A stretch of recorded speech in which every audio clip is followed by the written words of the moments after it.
Hola a todos y todas, bienvenidos a este encuentro que es un encuentro de Barumni Sudamérica. Una vez más, en nuestros encuentros mensuales, muy contentos de poder estar aquí con ustedes el día de hoy, grabando también para YouTube y aquí encontrándonos con gente de todas las partes de Sudamérica, también desde Alemania, nos encuentran y se conectan. Y el día de hoy también vamos a tener más que invitada, es una integrante de la red, que es Silvia Uber. Bienvenida, Silvia. Hola a todos, ¿qué tal? Ya los saludé, pero bueno, alguno pudo haber ingresado recién y no los he saludado, pero un honor y un placer el rol que me va a tocar hoy, que es Estamos, diferente en- de escuchar y opinar de vez en cuando, ¿no? Estamos encantados de poder tenerla hoy a Silvia como oradora principal, porque ella es para nosotros una tía para la red y estamos muy contentos de ese rol que tiene, porque también es consejera para nosotros. Nosotros nos nutrimos bueno, con la sabiduría de los grandes y los chicos, así que estamos nutridos desde todas partes. Ahí lo vemos a Martín también con sus anteojitos. Bueno, el día de hoy la presentación va a ser sobre identidad germana. Es un tema Mm. muy complejo, muy largo. Nosotros vamos a introducirnos en el tema, vamos a charlar. La idea no es ni hacer un encuentro academicista ni nada por el estilo, sino de poder charlar y vincular ideas que a veces nos surgen desde lo cotidiano sobre esto de qué es tener una identidad germana o de alemanes del Volga, por qué nos identificamos con algunas costumbres. Y yo, bueno, en lo personal o en lo cotidiano aquí en Argentina se observa mucho que hay muchas identidades, además de la propia nuestra, la nacional, la que nos arropa como territorio, también nos encontramos con identidades como la italiana, que tienen una tradición muy fuerte aquí en Argentina. Y también están las identidades de muchos otros países que se complementan de una forma muy interesante y muy bonita en cada una de las personas. Esta pregunta de qué es la identidad alemana o qué es la identidad germana es algo que quizás a muchas personas les ha eh, resonado desde muy chicos, por ejemplo, en las escuelas de origen, eh, que son escuelas en Argentina, pero que son de aldeas de origen cultural germano. Se suele también izar a la par de la bandera argentina, también la bandera de Alemania, en una forma fraternal de vincular ambas culturas. Eso también genera por ahí preguntas de cuáles son nuestras condiciones de identidad, en qué nos parecemos. Y, en fin, son un montón de temas que hoy con Silvia vamos a charlar y tenemos el honor de darle a continuación la palabra. Adelante, Silvia. Muchas gracias. Lo primero que voy a hacer es tratar de compartir pantalla. Esto está practicado. Espero que esto salga bien. Ustedes me dirán, ¿se ve bien? Sí, Sí. Ajá, perfecto, perfecto. Bueno. Me parece importante, antes de entrar en el estudio del tema o en la guía como para conversar, plantear desde dónde uno habla, desde dónde vamos, yo particularmente voy a hablar. Identidad alemana, Deutsche Identität, un titular gigantesco que eh, tenés que meterte en el tiempo, en la historia, siglos para atrás, a rastrear data que permita dar cuenta de semejante temática. Tendrías que ser antropólogo, podríamos ser sociólogo quizás, no sé, politólogo, y podría seguir enumerando disciplinas desde las cuales mirar. Yo soy simplemente comunicadora y coach, eh, y bueno, por mi oficio de estudiar y de pensar, me le animé al tema, pero entonces haciendo las salvedades desde dónde lo voy a abordar. En primer lugar, decir que esto es una presentación del tema y de la temática y de un eje de trabajo, en el cual, desde este lugar que estoy hablando, cuando me puse a pensar qué decir, cómo armar una exposición y un debate sobre algo tan amplio, tan vasto y tan complejo. Entonces me puse a buscar, aparte de buscar información, leer libros, buscar en internet antecedentes y de qué dicen otros cuando hablan de identidad, hice una cosa práctica, que fue pararme en donde yo estoy y decir, ¿yo qué sé sobre esto? Entonces, lo primero que dije, voy a sistematizar la data que tengo. Y un poco esta presentación gira en torno de organizar la información y dar posibles miradas. ¿Por qué esto? Porque creo que ninguno acá es especialista en identidad alemana, sin embargo todos tenemos algo para decir, para preguntar, y yo agregaría especialmente para sentir. Entonces yo voy a presentar el tema y a partir de haberlo presentado genéricamente, empezar a plantear preguntas, como para que todos podamos opinar. Sería lo ideal que cuando haya terminado este encuentro, todos nos quedemos con esta sensación de poder haber escuchado lo que dice el otro y habernos sorprendido, pero también haber sorprendido al otro con lo que yo siento, con lo que yo pienso. Cada uno pueda dar ese punto de vista. Así que bueno, dicho esto, ahora voy a la presentación misma. En la primera parte ustedes van a ver que hago una intro que tiene que ver más con pequeños titulares históricos, porque para hablar de los germanos tenemos que irnos 1100, 1200 años atrás en el tiempo, 10, 12 siglos donde aparecen, y empecé por las palabras. ¿Qué significa, de dónde viene la idea de los germanos? Pues germano no es una palabra, no es un nombre, así como está dicho ahí, no estoy hablando de Deutsch, sino la Germanía, es un nombre que utilizaron los líderes del Imperio Romano allá cuando el origen del imperio, para nombrar a las tribus, como dice ahí, que atacaban por el norte, que eran como los bárbaros del imperio hacia arriba. Lo no romano eran los germanos, ¿está? Ahí aparece el origen de la palabra. Entonces, cuando decimos germano, decimos lo diferente, lo otro, lo que está fuera del imperio y que me ataca, que es diferente. Y puesto por los latinos está puesto ese nombre, ¿no? Después el vocablo Deutsch, ese sí ya es propio, data del siglo XVIII, buscando, ustedes ven mi fuente Google en esta parte, porque le quise ordenar lo mucho que leí en Google y me parecía importante decir, yo no estuve buscando unos libros de antropología, sistematicé información que leí en distintos sitios, foros, espacios, fui buscando datos. Y esta palabra, como bien dice acá, viene del que se llamaba germánico, pero que tiene su origen en el latín, ¿no? Esta palabra. Y en su origen, el Deutsch, el significado era pueblo, ¿tá? Paso. Datos como para decir de qué estamos hablando. Ahora voy a hacer una brevísima intro histórica, porque hablar de identidad y mínimamente nos tenemos que situar o en un territorio, o en un idioma, o en unas relaciones, o en una etnia. Entonces, el punto siguiente que quiero plantear, después del origen de las palabras, vamos al embrión, a la raíz de lo que hoy es el Estado alemán, que es un poco el eje alrededor del cual todas estas conversaciones giran. La primera vez que apareció algo con identidad, que luego sería lo germánico y sería lo alemán, das Deutsch, surge como un primer reino independiente y se tiene data en el año 919 como un desprendimiento del reino franco-oriental. Hay algo que se desprende y tiene esa vida propia, esa identidad asociable a lo Deutsch.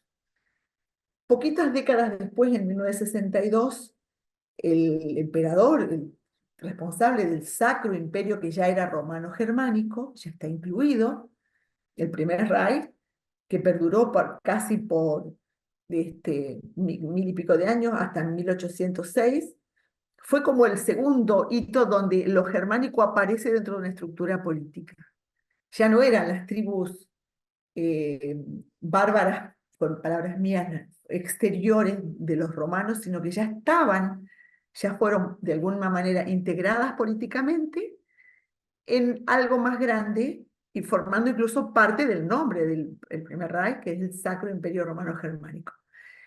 Este imperio duró casi 1000 años y sin embargo nunca logró articularse como una unidad política con sentido de una sola cosa, sino que siguieron pululando las identidades individuales, los reinos, los grupos, los principados, pero eran todos con cosas en común, pero que no se encontraban en algo común.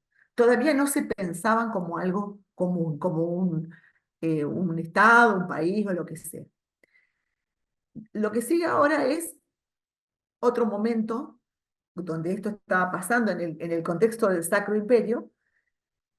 Por el 1500 empieza la Reforma y ahí sí se puede agregar un elemento más de identidad a esta construcción, que yo digo, es una pequeña historia como momentitos, no, esto no es el nudo de la cuestión, pero como pequeños mojones para ir pensarnos de qué estamos constituidos. Ahí aparece una división importante que es una división de carácter religioso y que esos dos grupos, norte y sur, se enfrentan en una guerra sin cuartel. Recordarán cómo eso después atravesó a través de los siglos lo que era la convivencia en el territorio, las guerras a causa por motivos religiosos, ¿no?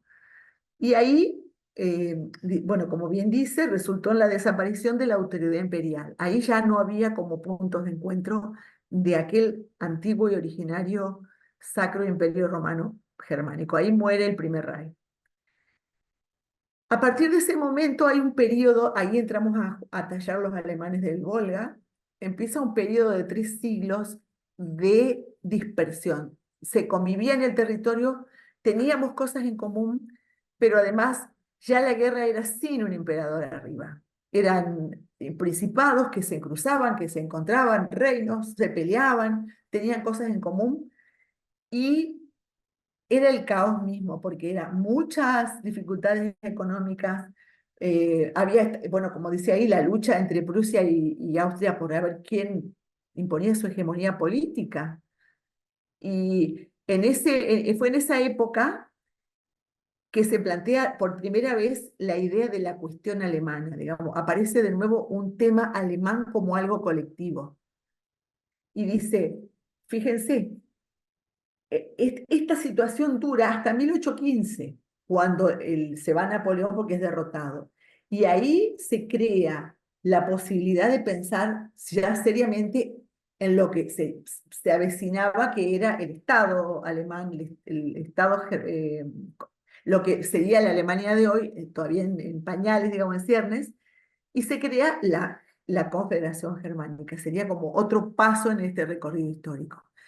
Antes de que esto suceda en 1815, allá por el siglo XVIII, a partir de la segunda mitad, en 1760 y pico en adelante, ocurren las migraciones a Rusia. La gran migración, que era por partes, acá no sé si hay un historiador que pueda dar nota de esto, pero sucede en el contexto de este caos, de esta falta de conducción política, esta falta de seguridad económica y sobre todo por el cansancio de las tantas guerras. 30 años de guerra sin parar hizo que cualquier voluntad se quebrara y dijeran, no, esto no quiero más. Y eso son los fundamentos y los soportes emocionales, económicos, políticos, por los cuales se produce esa migración en busca de paz, básicamente. El paso siguiente, ya cierro la parte de la narración histórica, 1871. Ahí sí ya aparece Alemania como Estado, con la proclamación del Segundo Reich y con Prusia a la cabeza, ¿no? Hasta ese momento, como decía hoy, Alemania, lo que es Alemania, había sido un montón de principados, pero que ahora se cohesiona ya como una unidad política y administrativa. ¿Tá? Y paso siguiente, ya ocurrió la migración a Rusia, ya tenemos una Alemania en el siglo XX consolidada como potencia de Europa, pero fíjense que sin embargo era una potencia, sin embargo no tenía estabilidad política. Si nos vamos a la República de Weimar en los años 20, yo lo vi en documentales, en series, eso, yo me informé bastante porque me interesaba mucho y veía muchas cosas en común con la Argentina, con algunos momentos de la Argentina, que se agravó por la Gran Depresión. Eso condujo a un pensamiento reaccionario, a un pueblo enojado, y dio paso a lo que fue el Tercer Reich después, digamos, que ya conocemos en el siglo XX toda la historia de política institucional de Alemania, con Hitler a la cabeza en esa fase. Esto, ¿por qué lo traigo? Esto no es concerniente a lo que vamos a hablar ahora, al núcleo de la temática de la identidad, pero era preciso ir para atrás y decir, bueno, ¿qué pasó en el siglo tal? ¿De dónde venimos? ¿Quiénes tuvieron que ver? Tuvo que ver Roma, tuvo que ver Prusia, o sea, tuvieron que ver las propias etnias, la guerra en nuestra historia, y que hizo que de algún modo nosotros seamos quienes partiéramos, marcháramos y nos fuera marcando en nuestra identidad, en nuestra manera de ver el mundo, en nuestra manera de razonar, ¿no? Y ahora voy a decir cuál es el recorte que yo hice. Este es el marco previo como para pasar a la... ¿Yo qué presento hoy acá? Desde mi experiencia, desde mi protagonismo en algunas instituciones, en 4 instituciones diferentes, donde conozco y conocí a personas diferentes, además de haber hecho la excursión y la expedición, de haber conocido a la gente en Alemania, y de haber tenido debates, y haber visitado lugares, y haber escuchado. Omití decir que también soy analista del discurso. Entonces, es como que tengo aguzada la capacidad de escuchar y de encontrar claves y datos que ahora voy a usar, digamos que me quedaron guardados en mi escucha, en la memoria, en la vivencia, que voy a usar para plantear estas 3 miradas. Yo digo que hay 3 maneras diferentes de ver este problema, según mi opinión. Puede haber tantas opiniones como personas. Una mirada podría ser la de los alemanes que viven en Alemania, ¿no? Ahí está, que Martino va a conocer mucho más que yo. Martino vive en Alemania, no es originario, vive, pero conoce y me va a corregir o me va a sentir a lo que yo voy a ir diciendo acá. Yo primero voy a leer todo y después vamos a volver cada uno de los puntos para generar el debate. Pero quiero presentarlos porque van a cobrar sentido los primeros en la medida que leamos. Son 3 pantallas. ¿Qué vi y qué escucho? Porque miro redes, leo lo que me llega del Tageblatt, de cuando estuvimos allá, de cómo era la relación entre ellos con el ambiente, entre ellos y la cultura, la política, lo que escucho acá con las personas que conozco. El primer dato que yo anoté, y que fue muy intenso, Vicky no me va a dejar mentir, y Pablo, la relación con el agua, con el ambiente, realmente hay un nivel de conciencia superlativo. Y yo daba el ejemplo el otro día de cuando estábamos en el Congreso, llegaba el cajoncito con las botellitas con agua, se repartían, se tomaba el agua en su medida justa, no se derrochaba nada, se volvía el vidrio al cajoncito y al otro día se reponía. Nada de que te doy el plástico y queda el agua ahí y se tira al cesto. No, eso no existe. O sea, hay realmente, después cuando salíamos a caminar por las calles de algunas ciudades, veíamos los cursos de agua hermosísimos, pero pequeños. Y dice, bueno, hay que tener una conducta de protección de la naturaleza porque todo un país con esa cantidad de habitantes tiene que vivir con esos recursos que ellos cuidan de una manera muy consciente y que la verdad que son un ejemplo. Yo me quedé muy impactada con el plástico, con todo. Otro elemento esto es muy subjetivo, ¿no? Lo que voy a decir ahora, yo creo que ellos tienen una alta idea de sí misma. Si vos le preguntás a un argentino medio, a mí, ¿y vos qué pensás de tu país? Y este país, ¿no? Yo no me imagino un alemán diciendo eso, de Alemania ni de ellos. Eso que nosotros, y bueno, sí, acá, viste que, bueno, pero nosotros tenemos estos problemas. Yo no me imagino que ellos tengan eso. Están donde tienen que estar, hacen lo que tienen que hacer y son lo que tienen que hacer. Están integrados, tienen acceso a los bienes, como una característica. Bueno, acá voy a tocar dos o tres temitas que van juntos. Por ejemplo, y ustedes chicos que estuvieron en esa experiencia, ellos conviven, lo que yo percibí con la memoria de la tragedia, como nosotros de algún modo, más en unos sectores que en otros, acabo de decir en la Argentina la figura del desaparecido, y es algo que no se discute, digamos. O sea, sí, hubo terrorismo de Estado, hubo personas desaparecidas, y más allá de que acá está muy politizado y que yo allá no lo percibí tanto, ellos el tema eso de lo que les pasó, lo tienen incorporado en su sentir, en su manera de ver el mundo. Y esto, por ejemplo, empalma con algo que es bastante visible, que ellos no permiten o no son amigos del uso de la, por ejemplo, de la bandera en las marchas. Acá hay una manifestación, vamos con la bandera alemana, o algún acto, o si hay una manifestación en la Argentina, vamos con las banderas y no tenemos ruido con eso. Me parece, es mi opinión, que allá no es tan así. Como que hay más pudor. Después Martín va a tener que dar su punto de vista. Hay más pudor con estos símbolos y elementos a la hora de usarlo, o más restricciones.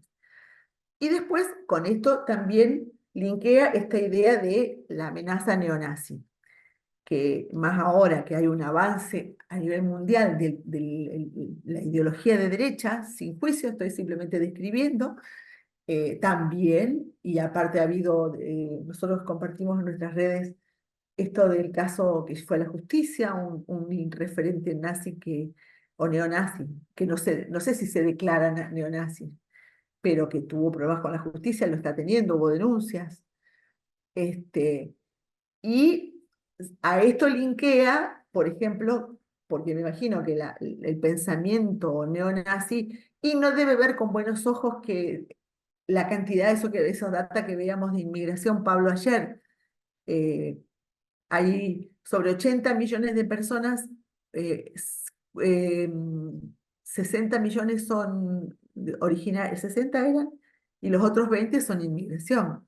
No me acuerdo los números ahora, pero un porcentaje altísimo de inmigración en los últimos 20 Creo 30 que años. era alrededor de 10 millones de personas, me parece, 20 porque sumando. eran 60 millones de Claro, alemanes sobre igual, 80. igual varía siempre porque en algunos años con esto de las guerras, bueno, se suman un montón de contingentes que vienen desde Europa del Este, ahora con Ucrania también. Creo que fue receptor de alrededor de 1 millón de ucranianos, me parece, algo así. O sea, un número muy importante de ucranianos tuvieron Y, que ser recibidos en Alemania. y los turcos, gente de Turquía a la cabeza, entre 1 y 2 millones, o sea, muchísimo. Inmigración, y fíjense lo que me pasó, el famoso, los kebabs eran, ¿cómo se llama, Pablo? Los kebabs, esos Los kebabs, sí. kebabs. Hay puestitos de comida, que yo iba casi todos los días, y la mayoría, o muchísimo, es comida turca, y ahí está a cargo de turcos. Y entonces yo, chismosa, les tiraba la lengua, les preguntaba. Y los tipos no querían hablar en alemán. Los turcos que viven en Alemania y que se criaron en Alemania, no sé qué les pasó. Son como ruiditos que vos escuchás. Vos me vas a decir, bueno, es un tema menor. Sí, pero él sabía que yo no era alemana, sabía que yo era latinoamericana y que entendió lo que yo le estaba preguntando. Y me expresó su emoción. Dice, y no, no me gusta, no, acá nosotros no somos lo mismo. Lo que quiso decir, no soy uno más de acá. Entonces hay tensiones. Junto a estos temas, porque me parece que todos tienen en común la amenaza de la tragedia nazi, la amenaza neonazi, la inmigración que vino como aluvión, sobre todo del este. Si nosotros miramos a Alemania, pertenece al eje occidental, a la cultura occidental, democrática. No digo que los turcos no sean porque democráticos, que sí son, Ahora, no todo lo que entró a lo mejor coincide política y religiosa, ideológicamente, con la matriz principal. Y eso se ve, por lo menos los que miramos de afuera o los que nos pusimos a mirar, se nota que hay tensiones. O sea, es lo que... Y destacar la adhesión a las ideas democráticas, eso ni hablar de los alemanes. Yo Perdón, creo que hay... Perdón, Silvia Martín está levantando la mano. Perdón que me meta. Sí, dale, Martín, yo estoy No, muy copada era con mi una, texto. no, no era una reflexión nomás sobre el tema de lo nazi, que lamentablemente eh, en el exterior también muchos asocian con Alemania, algunos por ejemplo, ahí les mandé un video que ya lo había mandado al grupo de cómo suenan los idiomas, ¿no? Cómo nos suena el italiano como una canción, el francés como algo seductor, qué sé yo, y el alemán como así rudo. Pero dice, ese video, bueno, es una cuestión subjetiva, cómo suena un idioma, cómo no, pero la verdad es que el sonido del alemán muchos lo tienen gráfico en los discursos de Hitler cuando habla, o sea, lo asociamos a eso, a un momento histórico específico y en realidad, lamentablemente, es como un estigma de Alemania, ¿no? Fue un momento histórico, fue un error que está muy consciente, pero simplemente reflexionar también eso. Lamentablemente es un estigma que es parte de esta sociedad, que para bien, para mal, a veces también acá se critica que puede ser también exagerado, por ejemplo, con el hecho de lo que ocurrió con el pueblo judío, a un nivel de que no se puede decir nada. Por ejemplo, hoy está el conflicto de Israel y Palestina, entonces también cualquiera que hace una protesta acá con respecto muy en favor de Palestina a veces son censurados. No Claro. siempre hay una delgada línea ahí, ¿no? Y ahí Ujú. se hablan de, o sea, que cualquier cosa contra los judíos es antisemita aquí por ese nivel de sensibilidad que quedó, ¿no? Esa es Entonces, la palabra, sí, sensibilidad. sí. Pero Es también lo que yo esto, observé. es interesante reflexionar esto, este error del pasado de lo nazi con esa unión que tiene o esa identificación con la cultura alemana. Pero también que los alemanes del Volga son previos a todo eso. O sea, hay muchas cuestiones que Sin embargo, reflexionar. ahora cuando vayamos en el recorrido a los Volga, esto va a Eh, reaparecer porque son ah, previos, sí. pero le llegaban las noticias. Ahora vamos a... Exacto. Bueno, bueno, pero yo les quería traer esa reflexión del sonido del idioma alemán, de que es mucho más bello que eso que escuchamos, ¿no? Como esos discursos de exacto. Hitler y de Eso esa tan época, que es lo stark que que... aparece ahí que sí, no. sí, hay cosas Claro. muy... canciones y la poesía y todo, bueno, La solamente poesía esa de Rilke, reflexión. Rainer María, Eh, claro, claro, sí, sí. Pero bueno, yo quise hacer esto, linkear, ¿no? Como diferentes ingredientes que yo, por eso hago un recorte y lo presento, lo que yo vi. Ahora, si me preguntás, a ver, yo no sé qué piensa realmente un alemán, como decía con Pablo, tendríamos que escuchar lo que hablan cuando están en pijama, en privado, cómo viven la experiencia del neonazi, a lo mejor les molesta, a lo mejor lo entienden, aunque no estén de acuerdo. Hay cosas que están ahí amenazantes. La inmigración, la masiva inmigración del este y de las zonas orientales y de países árabes, hay que ver cómo lo viven. Si conozco un poco de los alemanes, no debe ser algo tan agradable. No quiere decir que los excluyan, pero hay una tensión ahí para ir integrándolos. Hay un desafío. Y acá nuestros abuelos pensaban que en Alemania eran todos rubios y ojos celestes, y vos caminás por Alemania y es otro mundo. Entonces, esto me parece que hay que ponerlo sobre la mesa. Eh, ahora, en este contexto, la frase final, los alemanes, así como son integrados, tienen una buena idea de sí mismos, viven en un país evolucionado, etcétera, con todas estas amenazas y estas tensiones que describimos. Ahora, este tema que estamos hablando acá, yo no creo que sea parte del cotidiano de los alemanes discutir la identidad germana o alemana, como nosotros sí, para nosotros sí, porque nosotros estamos en otro lugar. Y por eso hay ahí una marca que ellos no tienen, nosotros sí. Para nosotros discutir esto tiene que ver con este mismo encuentro, quiénes somos. Somos argentinos, pero tenemos la raíz, tenemos la cultura, tenemos la tradición, la memoria, los abuelos. ¿Tá? Solo quiero marcar eso. Paso a la pantalla siguiente. Después volvemos y ya. Después, la otra mirada posible, que los conozco, pero no así como no soy alemana, tampoco pertenezco a este grupo. Familias que vinieron en la a fines de, principios de 1900, a fines de 1800, por diversos motivos, los que vinieron a hacer el túnel, los que vinieron escapando de la guerra. ¿Cuáles son las características que yo encuentro? Ahí sí, a diferencia de los Volga, ellos tienen una familiaridad con la madre patria. Tienen parientes, tienen relaciones, no puse ahí yo, pero relaciones profesionales, de amistad. Hay una ida y vuelta permanente. Antiguamente era por carta, hoy es por otras vías, gente que... eh, asimismo, están los clubes, los colegios, las asociaciones. Los alemanes que vinieron de Alemania forjaron y cuidaron los lazos, más allá de las décadas. Incluso hay instituciones alemanas que tienen más de un siglo. O sea, no es que se fueron y se olvidaron. Otras culturas, otros se van y se desconectan de sus países de origen.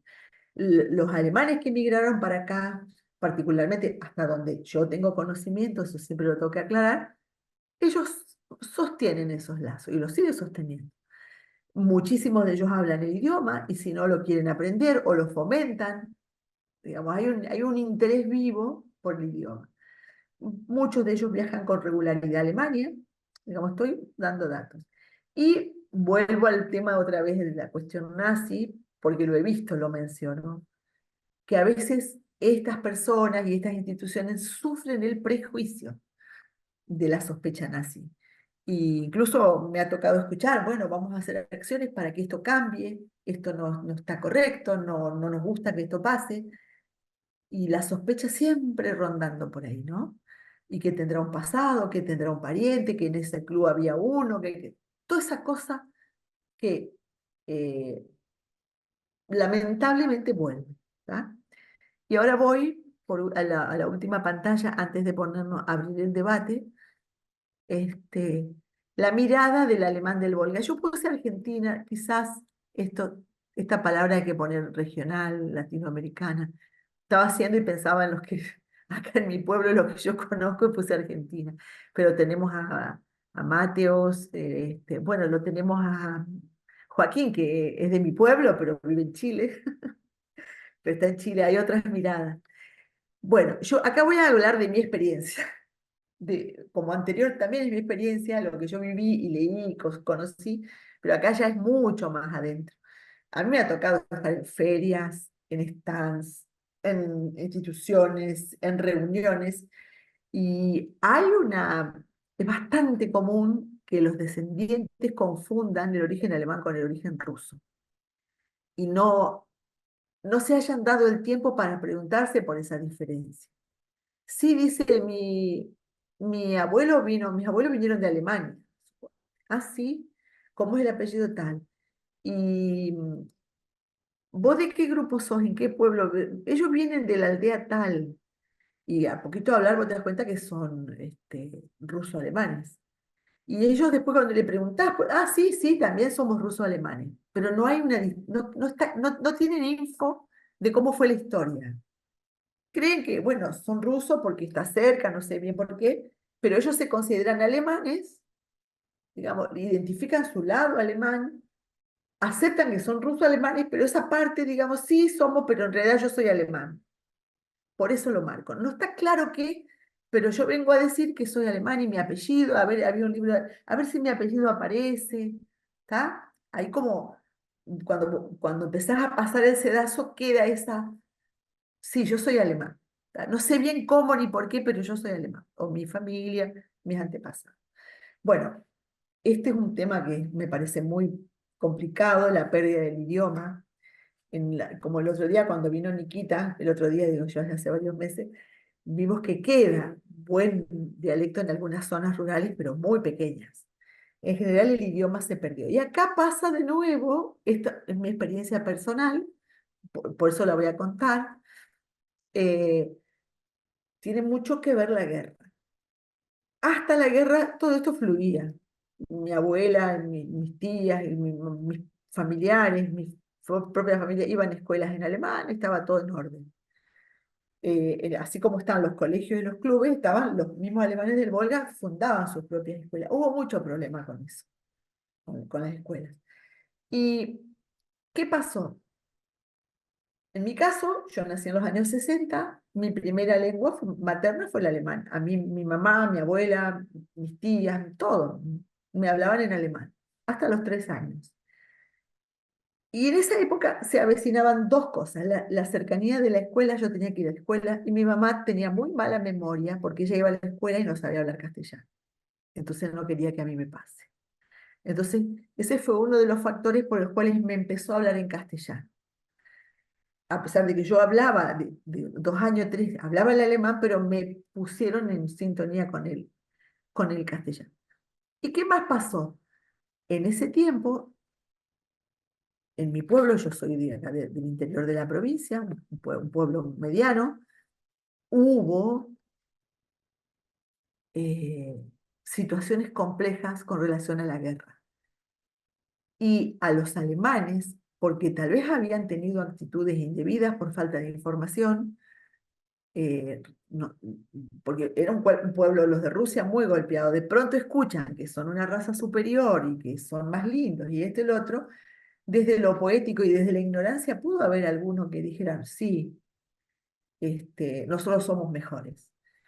Y eso al poquito tiempo se volvió en contra. Y entonces, además de la escuela, yo recuerdo, porque las conversaciones de adultos, que no había que decir que éramos alemanes, porque la gente pensaba mal, porque la guerra, porque no quedaba lindo, porque los nazis. Y entonces había un segundo factor, no solo no hablábamos más el alemán en público, ellos, porque yo era chiquita, no se hablaba más en público, en público se hablaba español, mis tías, y además negaban toda pertenencia porque habían sufrido la estigmatización por haber perdido la guerra y los maltrataban. Entonces es un factor que incidió. Incidió en el idioma, incidió en reconocerse públicamente como alemanes. Eh, Otra característica de... Me fui con el, con el tema porque, pero me parecía importante contar esto. En los mayores de 50 queda, como me gusta llamarle, amor alemán. O sea, por ahí en los chicos de 30, 20, salvo que se lo fomentemos los padres, no es tan natural, pero los que tenemos más de 50, criados en el campo o en los pequeños pueblos, la pertenencia es tan fuerte, Crespo Ramírez, Valle María, Brasilera, y sí, te sentís, sos, sos parte.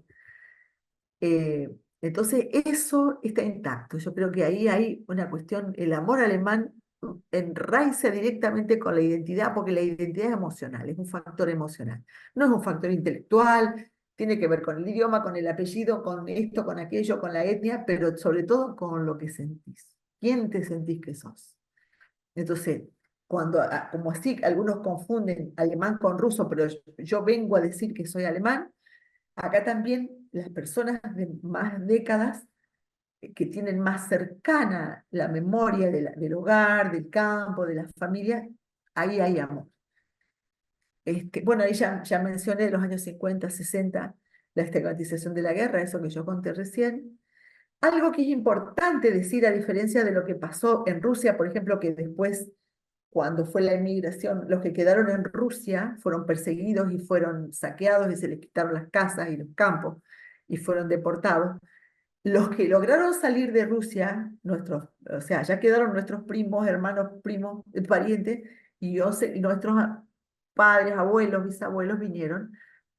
Y acá tuvieron, como quien dice, viento a favor. Acá se nos dio tierra fértil, hubo políticas favorables a la inmigración, la gente pudo comprar y pagar sus campos, la gente tuvo acceso a un montón de posibilidades. Y si bien se le pusieron límites porque tuvieron que hablar en castellano, ir a las escuelas en castellano, ya no pudieron sostener el modelo ruso de la escuela propia en alemán, aunque digamos, hubiera, eh,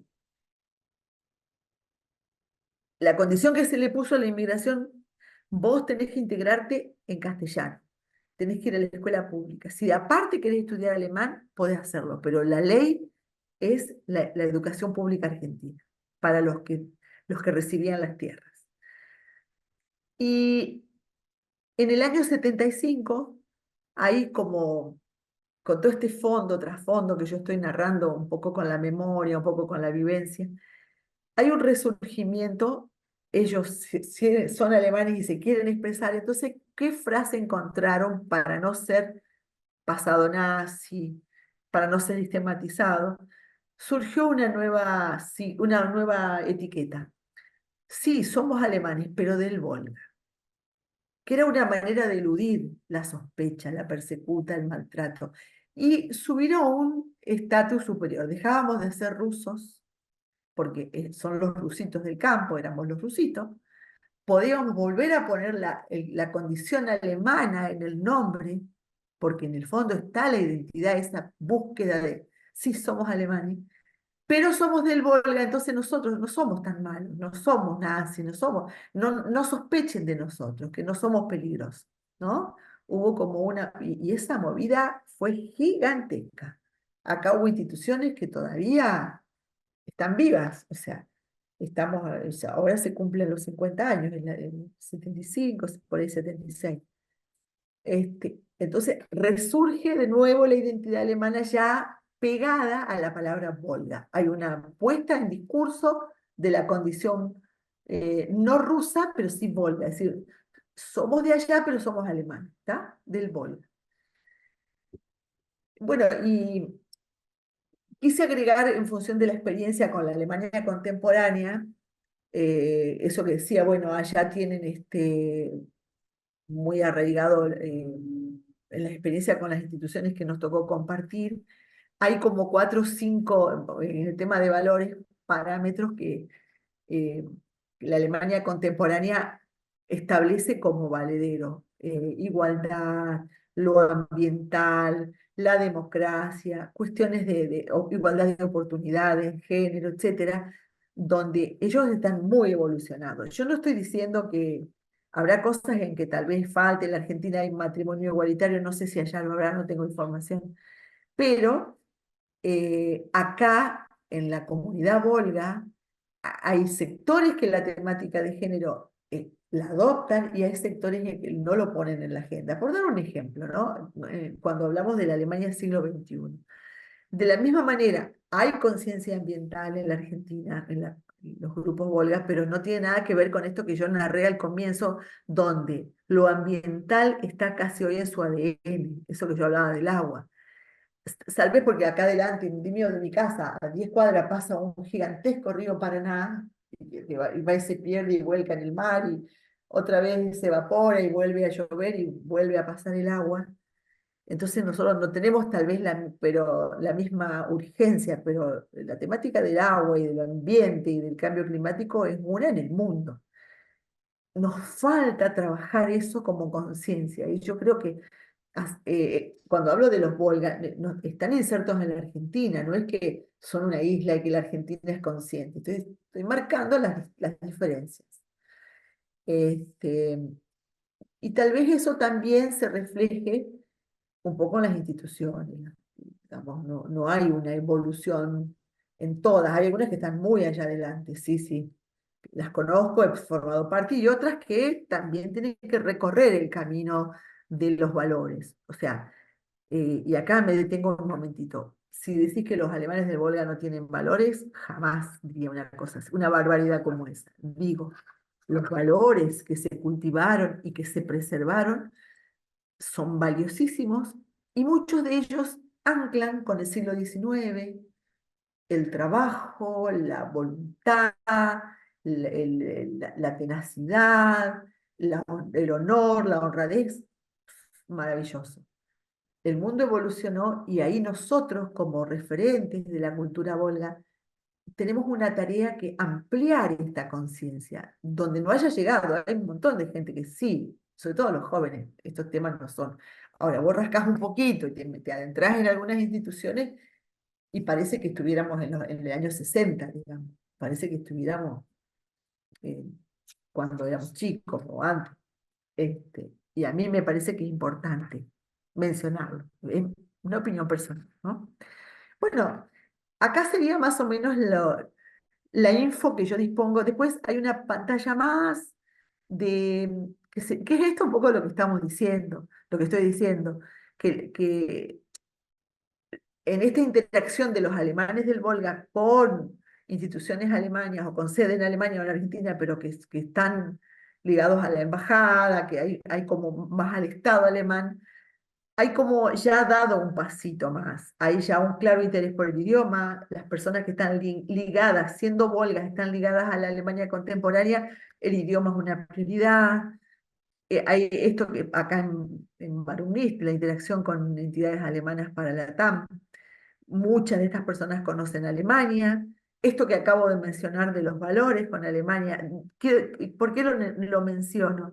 Porque me parece que ahí hay un puente posible y que un poco esto mismo que yo estoy haciendo, poner en discurso lo vivido, digamos, compartir y abrir el debate. Bueno, yo vi esto y lo traigo, a ver, ¿qué es lo que nosotros tenemos que hacer ahora? Capacidad para aportar a las instituciones alemanas en Latinoamérica. Y me vuelvo, lo dejo porque es solo una mención. La pregunta es, bueno, ¿ahora qué hay que hacer? Estos son rasgos que a mi ver caracterizan. Vuelvo ahora al punto 1 del debate, donde lo arrancó Martino, y decir, bueno, tenemos esta información. Frente a la pregunta que sigue y abro el micrófono. Con todo esto que acabo de presentar como una catarata de datos, ¿qué sentimos? ¿Qué siente cada uno? Y abro el micrófono, cualquiera puede dar su opinión. Arranca el intercambio.